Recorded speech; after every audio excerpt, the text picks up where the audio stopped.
Today we look at the Mount Kenya vote. It seems that the Mount Kenya vote will decide the 2022 election and to some extent BBI referendum. But before we look at this beautiful girl who everybody is quoting,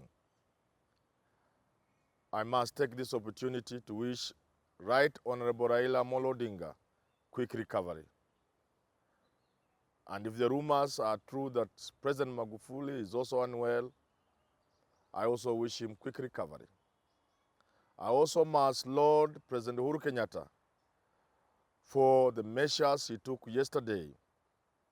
Because honestly, as the president says, much as we must think about livelihood, people going about their business to earn their daily bread, we must also be considerate and think about life. Because as the president says, indeed, you can rebuild a broken economy, but you cannot bring back to life a lost life.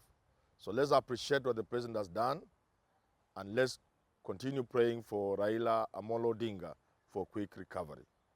Today, like I've said, I want to look at Mount Kenya, because this vote will certainly determine the fate of BBI and the 2022 elections. So important is this critical vote that anybody who doesn't have Mount Kenya on the table when they are looking at whether they will become president or not is indeed a joker. I look at Mount Kenya and I see it could go three ways. One, Mount Kenya could remain with William Ruto, because the truth is, and I've said this repeatedly, Mount Kenya is a Ruto zone for now. So strong is Ruto on the mount. I've said this and many people have not liked it. If a vote were taken today, it would surprise many of the people who think they can tilt that vote in their favor. So it is possible it could remain his vote. But politics is a game of numbers. Politics is a game of playing around with these numbers. And dynamics come to play that affect these numbers. And like they say, a day in politics is a long, long time. So between now and the time the vote is taken, maybe the mountain would have shifted and moved away from William Ruto to the point of him remaining only with 4 votes. Gachagwa's, Ishungwa's, Wahome's, and Ndindi Nyoro's. It is quite possible. But again, the second way is that the mountain could be split.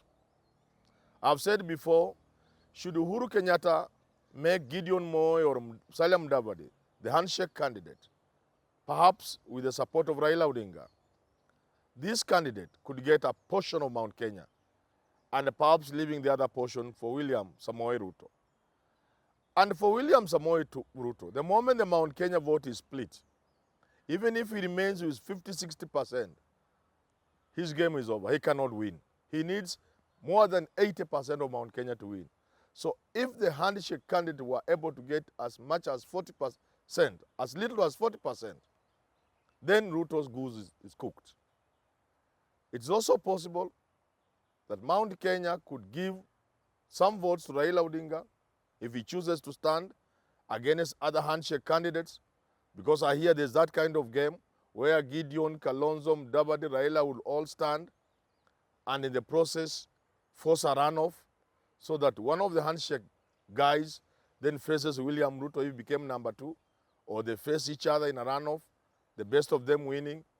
Then it's also possible Mount Kenya could split this vote and give each of these fellows a handful of votes and leaving maybe the bulk of the votes to one of the candidates. But again, there is a third option, which I've been talking about in the past few months. Because of the confusion in the handshake, because of the exposure that William Ruto is being exposed to, because of the squabbles in the handshake, and because of Uhuru's reluctance to give immediate direction, it is quite possible that the Mount Kenya vote could say, hala, kwani kura yetu ndio watu wanachezea? And in that case, it is very possible that the Mount Kenya could produce a candidate. Actually, what the Mount Kenya is waiting for is an excuse to produce a candidate.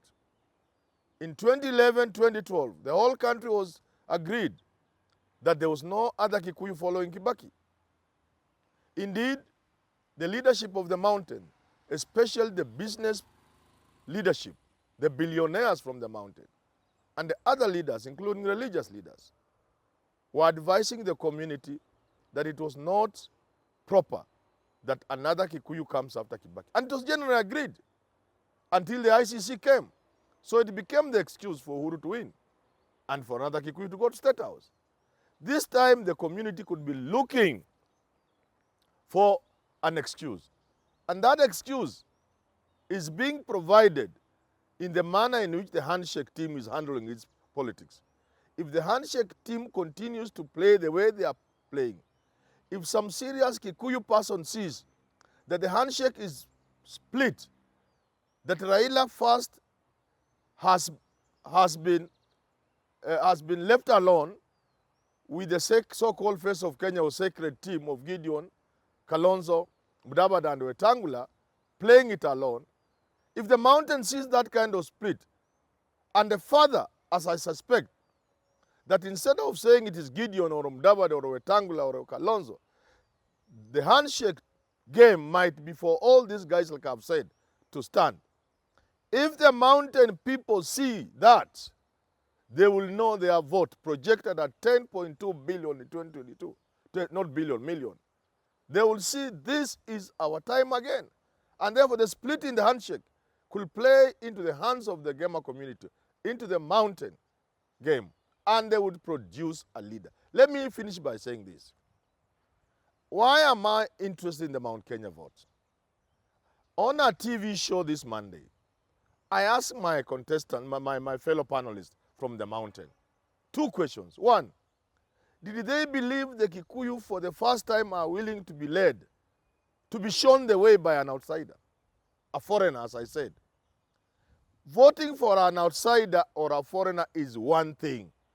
Being directed to vote for that outsider like William Ruto is an entirely different thing. So the question was, will the Kikuyu allow themselves to be shown the way by a foreigner, an outsider? The answer is no. I asked the second question to the second panelist. I asked him, are you telling me the Kikuyu, the most populous, the most advanced economically, the most politically active community, the people who fought for Mau Mau, for independence, the Kikuyu of Mau Mau, the Kikuyu who fought Mzungu, the Kikuyu who is resilient,